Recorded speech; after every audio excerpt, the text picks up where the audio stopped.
Hey everyone, let me tell you a quick story. You know that one person you just can't seem to get out of your head? The one you keep thinking about, wishing they would come back, hoping they'd chase after you, beg for another chance? Yeah, I get it. It's like they've got this invisible magnet pulling you toward them, right? But here's the kicker. That magnet works both ways. It's all about energy, the unseen force between you and them.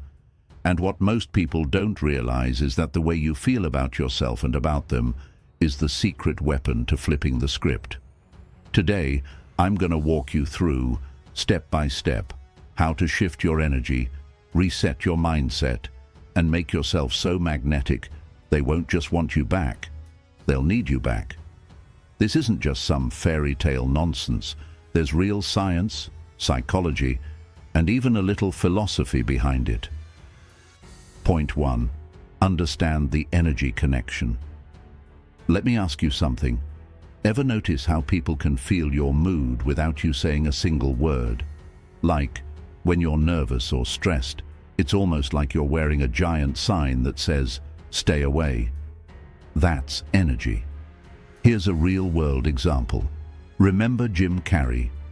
Before he was famous, he wrote himself a $10 million check for acting services rendered and kept it in his wallet.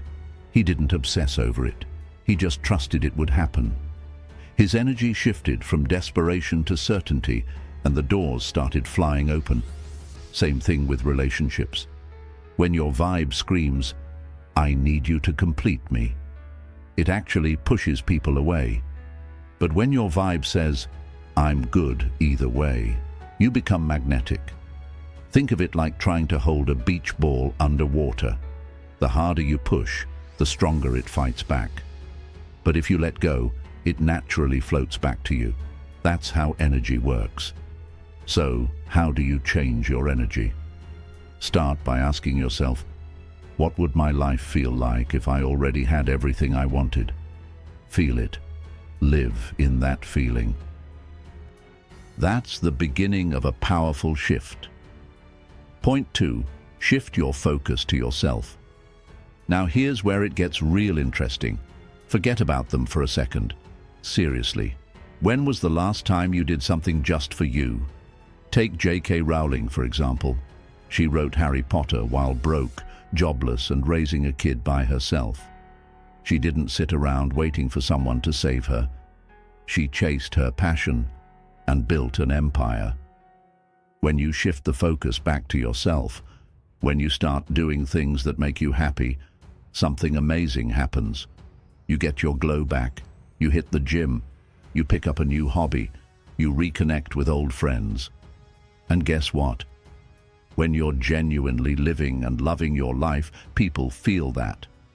When you stop obsessing over them, you create the space for them to start obsessing over you. But there's one more critical piece to this puzzle. Point 3. The power of letting go. Ever heard the phrase, "let go and let God"? It's not just a cute saying. It's a life principle. Look at Matthew McConaughey. In his book, Green Lights, he talks about how he stopped forcing things and started trusting the process. He calls it catching green lights, when life just flows. Same thing with love and relationships. If you're clinging tightly to someone, it's like gripping a rope that's burning your hands. The tighter you hold on, the more it hurts. But the moment you let go, the pain starts to ease, and life can bring you something better, maybe even the very person you're thinking about. Here's something practical. Start changing the story you tell yourself. Instead of saying, "I need them to be happy," tell yourself, "I'm already whole, and the right things naturally find me."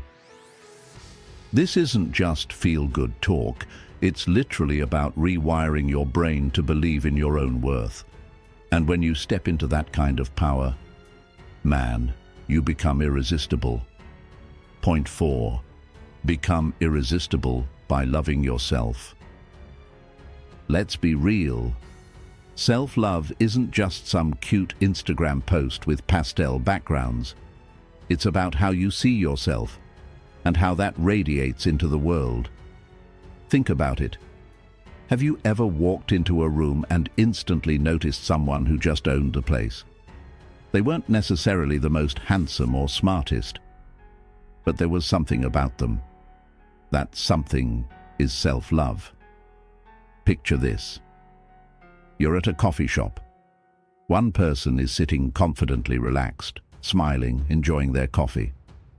The other is fidgeting, checking their phone every 5 seconds, clearly uneasy. Who are you naturally drawn to? Exactly, Paul, the confident one. That's what self-love looks like in action. Oprah said it best. You don't become what you want, you become what you believe. If you believe you're not good enough, that's what the world reflects back at you. But when you know you're valuable, the world can't help but treat you that way. Start small. Every day, find one thing you love about yourself. Maybe it's your kindness, your hustle, your style. Whatever it is, celebrate it. Small wins stack up into massive confidence over time. And when you love yourself, you become a magnet, effortlessly pulling others toward you. Point 5. The ripple effect of your energy. Here's the thing. When you're living fully, confidently, and happily, your energy doesn't just stay with you. It radiates outward, touching everyone you meet. Imagine tossing a rock into a still pond. Those ripples spread far and wide, right? Your energy works the exact same way. Look at Muhammad Ali. He wasn't just a boxing legend. He radiated belief in himself. When he said, "I am the greatest," he believed it so deeply that everyone else started believing it too. It's the same for you. Walk into a room with that energy and people feel it. They're drawn to it. They want to be around it. Think about it. At a party, are people more likely to be drawn to the person sulking in the corner, scrolling their phone, or the one laughing, talking, and genuinely vibing with the moment? Exactly.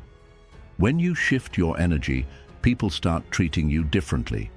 They see you as someone valuable, someone worth chasing.